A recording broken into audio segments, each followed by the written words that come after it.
আমাদের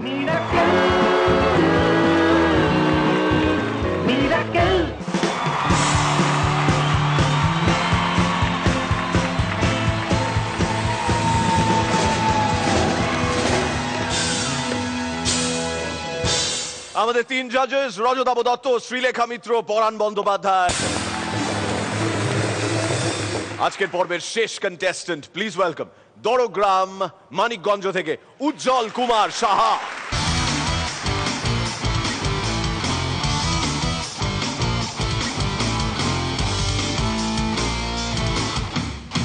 বাংলাদেশে বাংলা সিনেমার একটি জনপ্রিয় ডায়লগ, নায়িকার বয়স যখন 20 বছর তখন সেই ডায়লগটা দিচ্ছে এইভাবে, ছেড়ে দে শয়তান, তুই আমার দেহ পেলেও মন পাবি না।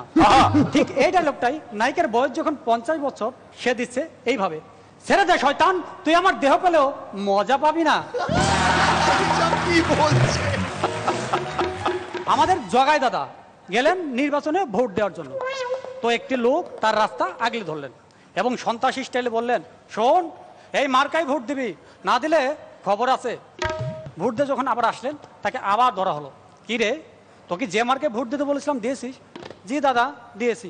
আমার তো মনে হয় দেশ নাই, তোরা তো আচ্ছা বোধরে, যা সন্দেহ করেছিলাম তাই, আপনি আমার কথা বিশ্বাস করবেন না, সেই জন্য ওই ব্যালট পেপারে সিলটা মেরে সঙ্গে করে নিয়ে এসেছি, এই যে দেখুন কাকে ভোট দিয়েছি। এক বাচ্চা তার প্যান্ট ভিজে দিয়েছে, মা তার প্যান্টটা চেঞ্জ করে দিচ্ছে। এমন সময় বাচ্চাটি বলল, মা মা আমি জল খাবো। আর তখন পাশের থেকে আরেকটি বাচ্চা বলল, দিও না আবার পড়ে যাবে। এক পর্বত আরোহী হিমালয় পর্বত বিজয় করে আসলেন। তখন সাংবাদিকরা তাকে জিজ্ঞেস করলেন, আচ্ছা দাদা, আপনি যখন হিমালয় পর্বত বিজয় করে আসলেন সর্বপ্রথম আপনার চোখের সামনে কার চেহারা বেশি উঠলো? তখন পর্বতারোহী বলল, আমার পিতা এবং মাতা। বলেন তো মির্দা, এতে কি প্রমাণিত হয়?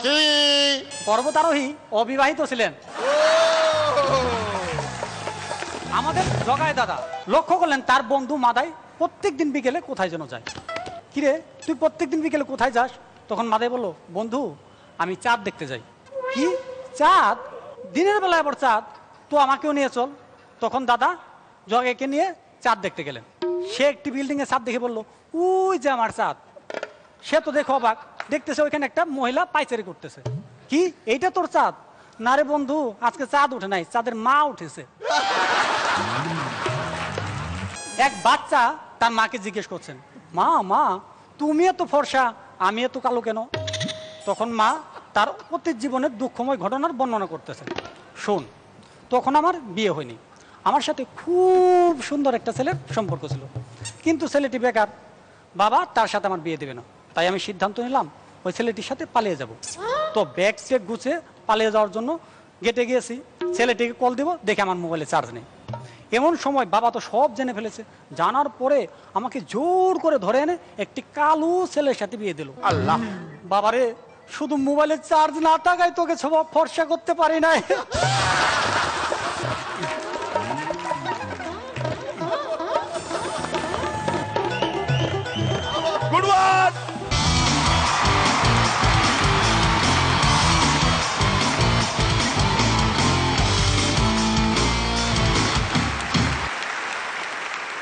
এখনো পর্যন্ত যারা যারা পারফর্ম করলো তাদের প্রত্যেককে দেখে আমার যেটা মনে হলো, ইনক্লুডিং তুমি, সেটা আমার মনে হয় ওরা বললে বেটার। এদিকে কথার শেষ অংশটুকু পড়ে যাচ্ছে।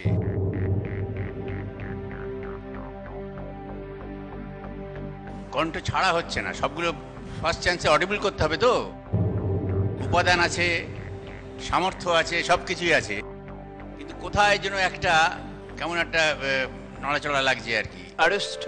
হ্যাঁ, তা হতে পারে, আড়ষ্ট হতে পারে, সুষ্ঠু। হ্যাঁ। Ready, all the best. Ujjwal, Ujjwal দেখো শ্রীলেখা কি বলে। তুমি এত নার্ভাস কেন?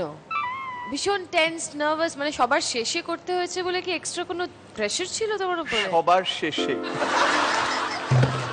কাম অন ইয়া, তোমার এখনো বডি ল্যাঙ্গুয়েজে কিরকম একটা নার্ভাসনেস রয়েছে। সুষ্ঠু নয়। ও গড। রনি দাও, দাও ওকে কিছু শ্রবণ করাও।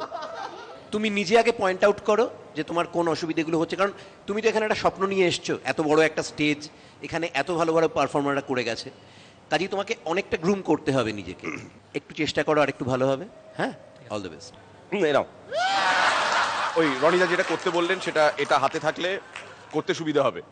রনিদা বলেছেন আগে নিজের দিকে তাকিয়ে সেগুলো পয়েন্ট আউট করো। তো এই লাঠিটা নিয়ে যাও, পয়েন্ট আউট করো নিজের মধ্যে কোথায় কোথায় ইমপ্রুভমেন্ট দরকার। You are a marvelous performer. শুধু এই নার্ভাস এনার্জিটা কেটে গেলে ব্যাস মালটা পুরো ছানা হয়ে যাবে।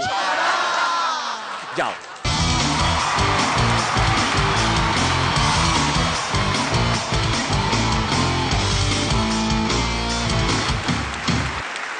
সুষ্ঠু সুষ্ঠু এটা করবেন, দেখবেন জিভের আড়ষ্ট ভাবটা কেটে যাবে।